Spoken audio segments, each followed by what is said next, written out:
Lëvizja Besa Dega në Kërqov për nder të ditës së flamurit organizoi një koktejl modest për simpatizantët, aktivistët dhe qytetarët. Koalicioni i Rilindje me Besë Dega në Kërqov kremtoi ditën e flamurit, ditë kjo e gjithë shqiptarëve, ku të pranishëm në këtë koktejl ishin simpatizantë dhe aktivistë të Besës për të festuar këtë ditë kombëtare. Ky event i karakterit kombëtar kaloi në një atmosferë bisedash e takimesh vëllazërore, ku për të pranishmit organizatorët ofronin në shenjë simbolike deklaratën e vitit 1912, atëherë edhe kur Shqipëria u shpall shtet i lirë dhe sovran. Duke përcjell urimet të kësaj feste drejtuar qytetarëve tanë, përfaqësuesi i lëvizjes Besa Mazllam Osmani do të transmetonte këtë mesazh për nder të festës së flamurit.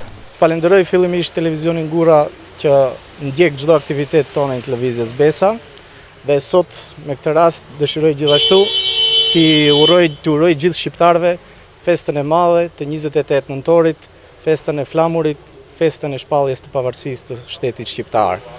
Në emër të koalicionit Rilindje me Besë, të gjithëve urime.